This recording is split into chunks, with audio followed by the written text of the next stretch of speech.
যুদ্ধ শেষ, কিন্তু আসল কাহিনী এখন বের হচ্ছে। ইরান ইসরায়েলের এই সংঘর্ষে এমন সব ঘটনা ঘটেছে যেগুলো অনেকেই এখনো জানে না। হাইফার তেল শোধনাগারে ক্ষেপণাস্ত্র হামলা, মোসাদের গোপন ঘাঁটিতে মৃত্যু, মার্কিন বাহিনীর সাথে সরাসরি সংঘর্ষ, সবকিছুই নাকি ঘটেছে কয়েকদিনের ব্যবধানে। আর সবচেয়ে অবাক বিষয়, ইরান বলছে এই যুদ্ধে নাকি তারাই জিতেছে। কিভাবে, কেন, আর কি কি গোপন তথ্য সামনে এসেছে? 2024 সালের 13 জুন হঠাৎ করেই মধ্যপ্রাচ্যে পরিস্থিতি পুরো বদলে যায়। ইসরায়েল কোনো সতর্কতা ছাড়াই ইরানের কয়েকটি গুরুত্বপূর্ণ সামরিক স্থাপনায় হামলা চালায়। এই হামলায় ইরানের কয়েকজন উচ্চপদস্থ সামরিক কর্মকর্তা নিহত হন, আর কিছু স্থাপনা ধ্বংস হয়ে যায়। ইসরায়েলের ধারণা ছিল এই হামলার পর ইরান ভয় পাবে, চুপ করে থাকবে, পাল্টা আঘাত করতে পারবে না। কিন্তু এখানেই ইসরায়েলের হিসাবটা ভুল হয়ে যায়। ইরান খুব দ্রুত পাল্টা প্রস্তুতি নেয়। তারা টিভির সামনে এসে জানিয়ে দেয়, যুদ্ধ আমরা শুরু করিনি, কিন্তু যদি কেউ আমাদের আঘাত করে আমরা সেটার জবাব দেব। এবং ঠিক সেটাই তারা করেছিল। ইরানের প্রথম বড় পাল্টা হামলা। ইরান ইসরায়েলের হাইফা শহরের সবচেয়ে বড় তেল শোধনাগারে পরপর 2 বার ক্ষেপণাস্ত্র ছোড়ে। এই হামলার খবর বের হতেই ইসরায়েল জুড়ে আতঙ্ক ছড়িয়ে পড়ে। কারণ হাইফা তেল শোধনাগার কেবল একটি স্থাপনা না, এটাই ইসরায়েলের অন্যতম গুরুত্বপূর্ণ এনার্জি কেন্দ্র।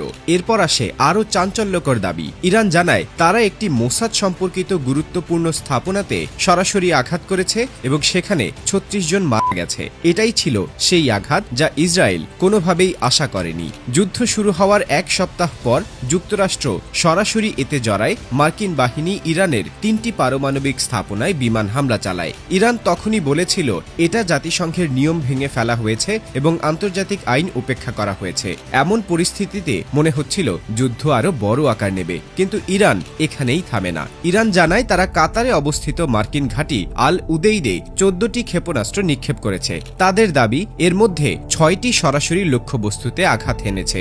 মার্কিন বাহিনী প্রথমে বিষয়টি হালকা করে দেখালেও পরে তারা স্বীকার করে ইরানের ছোড়া ক্ষেপণাস্ত্রগুলো ট্র্যাক করতে তাদের প্রায় $111 মিলিয়ন খরচ হয়েছে। এতে বোঝা যায় ইরানের ক্ষেপণাস্ত্র প্রযুক্তি কতটা উন্নত। এটাই সেই মুহূর্ত যখন মার্কিন বাহিনীও বুঝল ইরানকে হালকাভাবে নেওয়া ঠিক হবে না। ইরান জানায় যুদ্ধের সময় তারা প্রায় 400 থেকে 500 সাইবার হামলা প্রতিহত করেছে। ব্যাংকিং সিস্টেম, টেলিভিশন নেটওয়ার্ক, সরকারি ওয়েবসাইট, অসংখ্য জায়গায় সাইবার আঘাতের চেষ্টা হয়েছিল। কিন্তু ইরান শুধু প্রতিরোধেই থেমে থাকেনি, তারা নিজেরাও সাইবার অপারেশন চালিয়েছে ইসরায়েল নিয়ন্ত্রিত কয়েকটি গুরুত্বপূর্ণ স্থাপনায়। এর মধ্যে ছিল বীর আল সাবাহ নামের একটি শহর, যাকে ইসরায়েলের সাইবার রাজধানী বলা হয়। ইরান দাবি করে এই হামলার ফলে ইসরায়েলের কিছু কৌশলগত সিস্টেম সাময়িকভাবে নষ্ট হয়ে যায়। ইরানের মুখপাত্র আলী মোহাম্মদ নাইনি বলেন, ইসরায়েল ভেবেছিল আমাদের কমান্ডারদের হত্যা করলে আমাদের কাঠামো ভেঙে পড়বে, কিন্তু তারা ভুল ছিল। কারণ ইরানের প্রতিরক্ষা শক্তি এখন আগের যে কোনো সময়ের থেকে